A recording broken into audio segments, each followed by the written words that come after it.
other is just as fair, and having perhaps a better claim because of the grass and want of wear, though asked without the passing there the one who really thought the same, and both that morning equally lay these one step to trodden about.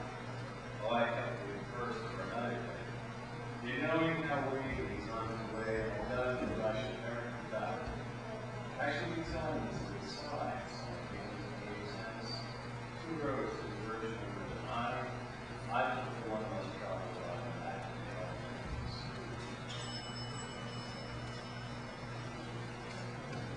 Following one of his best known ones by another one of his best known ones, stopping by the woods on a snowy evening. Whose woods these are, I think I know. His house is in the village, though. He will not see me stopping here to watch his woods fill up with snow. My little horse must think it queer to stop at a farmhouse near, between the woods and coast lake, the darkest evening of the year. He gives his harness bells a shake to ask if there is some mistake. He only understands the sleep of easy wind and downy flake. The woods are lovely, dark and deep, but I have promises to keep, and miles to go before I sleep, miles to go before I sleep. The sound of trees. I wonder about the trees. Why do we wish to bear forever the noise of these more than another noise so close to our dwelling place? We suffer them by the day, for we lose all measure of pace and fixity in our joys, and acquire and listen. They are that talks of going but never gets away, and that talks no less for knowing as it grows wiser and older, now it means to stay. My feet tug at the floor, my head sways to my shoulder, sometimes I watch trees sway from the window of the door.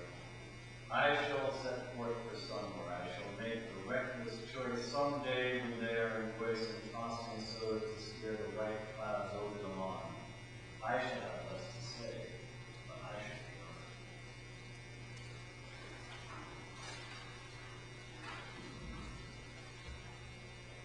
Going for water. The well was dry inside the door, and so we went with pail and can across the fields behind the house to seek the woods, the brook, to seek the brook if still it ran. Not loath to have excuse to go, because the autumn heat was fair, though chill, because the fields were ours, and by the brook our woods were there. We ran as if to meet the moon that slowly dawned behind the trees, heron boughs without the leaves, without the birds, without the breeze. But once within the wood, we paused like gnomes that needed us from the moon, ready to run to hiding new laughter when she found us soon. Each laid on other a steadying hand to listen ere we dared to go, and in a hush we joined to think. We knew we heard the brook, a note as from a single place, a slender fall that made now drops that floated on the pool like pearls, and now a silver blade. The next poem is called The Hill Black. There's 5 poems. Loneliness. One ought not to have to care so much as you and I care. When the birds come round the house to seem to say goodbye. One cares so much when they come back with whatever it is they sing. The truth being, we are as much too glad for one thing as we are too sad for the other here. The birds that fill their breasts fight with each other and themselves, and they're built with ribbon nests. House feared. Always, I tell you this, they learn. Always at night when they return to the lonely house from far away, to lamps unlighted and fires on gray. They learn to rattle the lock and key, to give whatever chance might be warning in time